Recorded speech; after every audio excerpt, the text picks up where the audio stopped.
अरिहंत प्रौढ शाळेत स्वास्थ्य जीवन मार्गदर्शन शिबिर संपन्न.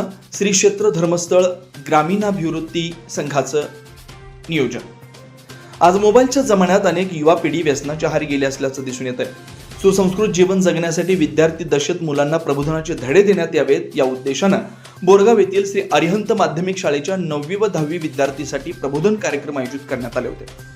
मुख्याध्यापक दयानंद सदलगे, एस.ए. पाटील व संपन्न मूल अधिकारी बाळासाहेब शिंदे यांच्या हस्ते सरस्वती प्रतिमेला पुष्प अर्पण करून कार्यक्रम सुरू झाला. यावेळी बोलताना शिंदे म्हणाले की समृद्ध भारत निर्माण करण्यासाठी विद्यार्थ्यांना शैक्षणिक जीवनात विविध उपक्रम राबवून मार्गदर्शन केलं पाहिजे. आज अनेकांचं कुटुंब व्यसनानं उद्ध्वस्त झालंय. त्यासाठी विद्यार्थ्यांनी शालेय जीवनात व्यसनापासून वंचित राहिलं पाहिजे असं आवाहन संपन्न मूल अधिकारी बाळा शिंदेंनी केलं. यावेळी उपस्थित विद्यार्थ्यांकडून व्यसन न करण्याची प्रतिज्ञा घेण्यात आली. अरिहंत शाळेचे सहशिक्षक यांनी मुलांना मार्गदर्शन केलं. श्री क्षेत्र धर्मस्थळ संघातर्फे समाजातील सर्व स्तरावर प्रबोधनात्मक कार्यक्रम आयोजित करून जनजागृती निर्माण करतात.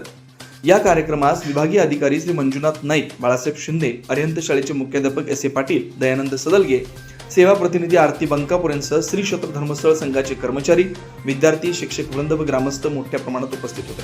बोरगावहून प्रतिनिधी अजित कांबळे.